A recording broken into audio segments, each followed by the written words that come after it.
Hey there gamers, DreamcastGuy here, and today we're talking about the PlayStation 5 Pro because we now have officially some actual specifications, some raw numbers that have been leaked from an early instruction manual that talk about how powerful the Pro is compared to the standard PS5. And what's truly shocking about this, the info is better than Sony said. Like Sony said it was going to be good, it's better than the early released numbers. But let's take a look at this leak because people are kind of digging into the fact that it's kind of wild how good the Pro is going to be. Let's get into it. Hi, hope you're having a great day. And if you could, please give this video a like and subscribe if you haven't already. Now, this is going to be a very layman-friendly video. I'm going to explain this in a way that seems to make sense to people that don't understand all the crazy numbers and stat sheets. Because, let's face it, I'm not really a hardcore PC gamer, and my friends usually help me with more of the technical details, so even I don't fully grasp this. But I've got some good examples, and we're going to take a look at some screenshots that have been leaked that are kind of mind-blowing. But let's start with this. So the full PlayStation 5 Pro spec sheets have been leaked online. I saw this by Tom Henderson over at Insider Gaming, and I actually like this top tweet a lot, which says that this is more powerful than an Xbox Series X. An Xbox Series X is already a very beefy system. In fact, remember the launch tagline of the Series X is the most powerful gaming console, but we're going to break into that. But essentially, what's going on with this is that the big boost in power makes the Pro a stronger system with less load times, with better graphics, with less pop-in, but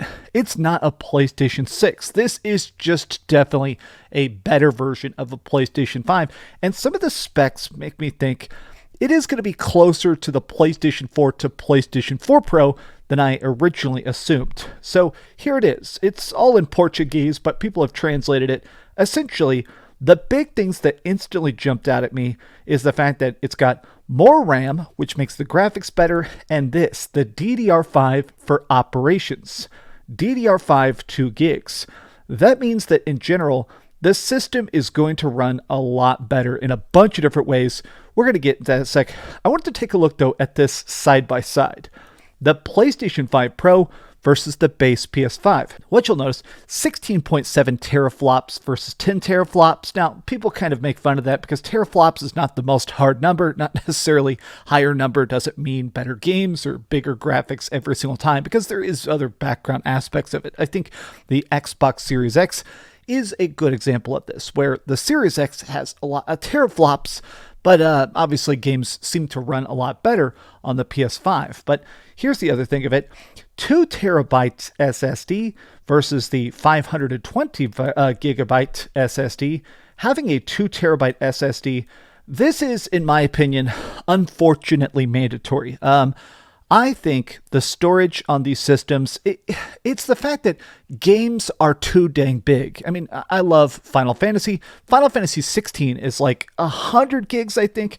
Final Fantasy 7, Final Fantasy 7 Rebirth, these games are hundreds and hundreds of gigs. If you're somebody that likes Call of Duty or something like that, that's like 200 gigs. So on the original base PS5, this thing got filled up instantly, and to me that definitely irks me. So the fact that now we're launching with a 2 terabyte SSD, this is good. It sucks that so many games are so massive. 2 terabytes of PS4 games is hundreds of games, 2 terabytes of PS5 games is like 5 games. So I'm glad they're doing this. Added 2 gig DDR5 memory, which we're going to take a look at a post specifically about that. Wi-Fi 7 support. Now, I asked a friend of mine about this. Essentially, he said that different versions of Wi-Fi are like different channels. The better your Wi-Fi support, the more it takes up better frequencies of it. So he said that essentially, if you've got low bandwidth, high bandwidth, you've got different ranges, this is better at connecting to the best actual Wi-Fi for you. So it seems like if you're using a Wi-Fi connection, your connection will be steadier, it'll be faster. In general, it just seems to be a better version of Wi-Fi. So good on Sony for just kind of ponying up that extra cash to do that. Extra USB-C port, we took a look at that at a video yesterday. And the power unit seems to be a bit more powerful and a bit more efficient. Now, we know all of this is correct. This is not just some photoshopped screenshot. We have technical teardowns that are already being posted of the Pro. The Pro is a very, very smartly designed machine, but here's the part of it that I want to talk about, which is that this seems really, really, really beefy. A lot of the comments over on the PS5 Reddit seem to be kind of just impressed by the power of it, but a lot of people are saying, I'm still satisfied with my Slim. It does seem like the big hurdle, even when you start to see those side-by-side comparisons and the technical talks by people like Digital Foundry. A lot of people are still in that camp where it's saying, okay, this is good, but if I already have a PS5 and I'm already loving my PS5, what makes the Pro that substantially worth that massive price tag, right? Well, here's this.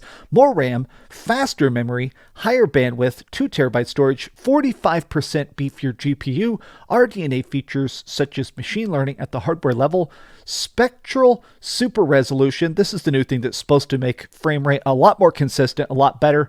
Vastly improved ray tracing, smaller than the OG PS5. Across the board, this thing is very, very nice. But here's the post that actually inspired this video more than anything else, which is this guy kind of doing an explanation as to what's better about it. And this really, really, really impressed me.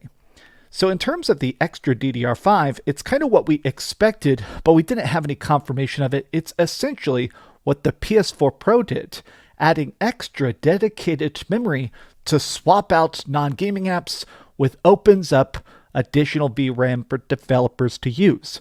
Now, this is something some people don't remember now because it's been 10 years ago at this point, but when the Xbox One originally came out, it had a bunch of performance issues, and it was because of the operating system. All this background stuff had to be happening where, because the Xbox One had Connect, it had all these stupid features that would connect to your TV and channel live TV and stuff like that.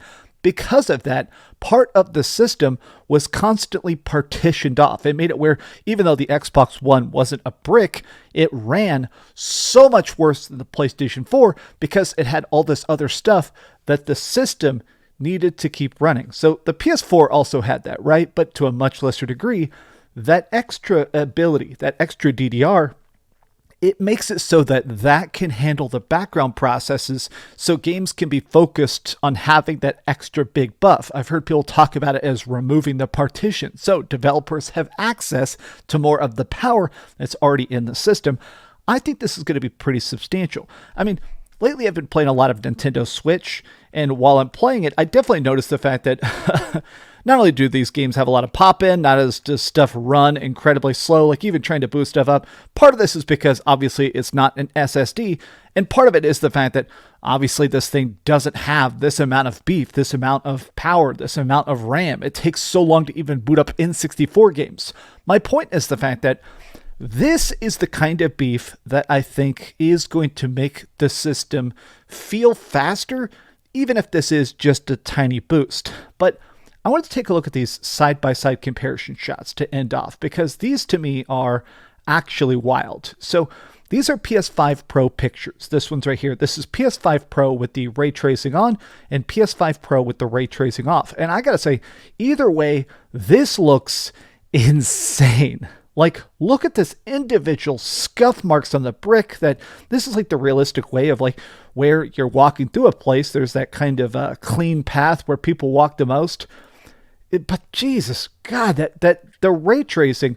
So I have a bunch of pictures of ray tracing here. So these are pictures of the PS5 Pro with ray tracing on, ray tracing off. Now, keep in mind, this is 30 FPS. That is the one big unfortunate downside to it, is that to some of these games, they're able to run ray tracing on at 60 FPS. Some of the games are having to still pick between 60 FPS and 30 FPS with ray tracing. To me, this does suck. I'm obsessed with frame rate. I want the best frame rate possible, which is why I don't play a lot of my Nintendo Switch. But when I see this, this looks like some of the best ray tracing I've ever seen in my life. The fact that not only do we see the reflection of Alan Wake, do we see these cops talking on the street, the reflection of a car, the buildings, the signs. This is wild. Like, when you look at the original like shadow, it's just like a blob. I think I'd totally test this out, even if I don't play the whole game at 60 or at 30 FPS, because honestly, I feel like that gives me a terrible headache. For those big cool moments like wandering around this town and stuff like that, I would probably turn it on at least for a bit. This is really, really, really substantial. Now here's the last one a lot of people are talking about. Some of these games are not even built for the PS5 Pro and they're still getting a big boost. Like right here, this is Spider-Man. This is Spider-Man running at 30 FPS with ray tracing on a standard PS5. This is Spider-Man running at 60 FPS on the PS5 Pro. So the graphics and the frame rate are essentially being doubled. These ray tracing effects, I've heard a lot of developers, this is like a couple years back, talking about, will we really stick with ray tracing? I heard some developers kind of talk about the fact that ray tracing is very difficult to do. It absorbs a lot of power. It necessarily tanks the frame rate in order to put out what essentially are these hyper-realistic reflections of water, of puddles, of light refraction and stuff like that. But when I think of this, when I look at this, I think we might be able to keep the ray tracing going, right? This is such a good look. It is so realistic. I do feel like this is the kind of stuff that does look like the future of gaming to me. This looks kind of wild to me. Honestly, the more PS5 Pro leaks we see, the more I kind of feel like Sony at least somewhat mismarketed it, right?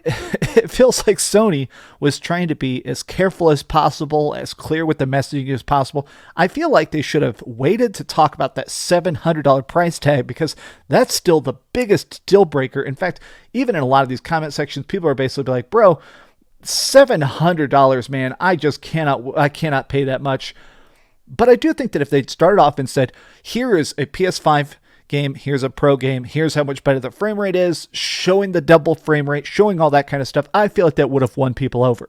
My final thought of this video, and then I'll let you guys go, is I am seeing people that are breaking down these technical specifications, and essentially they're saying, this stuff is good, this stuff is great, this stuff is impressive, but don't expect it to change the game too much. Now, the reason I see people saying that is because there are some talks that people are assuming that GTA 6, Grand Theft Auto 6 is somehow going to run at like 100 FPS or be 60 FPS with ray tracing.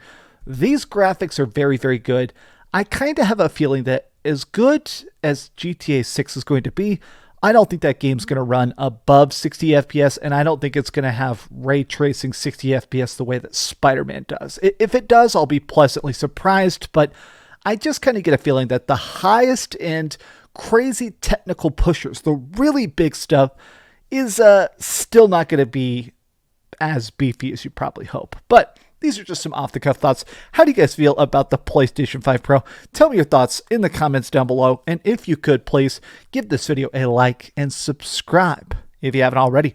And please keep dreaming. I am filming this at 6 a.m. because time fell back, and normally I wake up at about 7:30. For some reason, my body decided to wake me up super bright and early in the morning. So thanks, time, for timing. Thanks so much for watching that video. If you want to see something else, you can always click this link to see what I put up last, or, subscribe and see what's coming up next. Also, I promise that whatever I do, it'll try not to suck.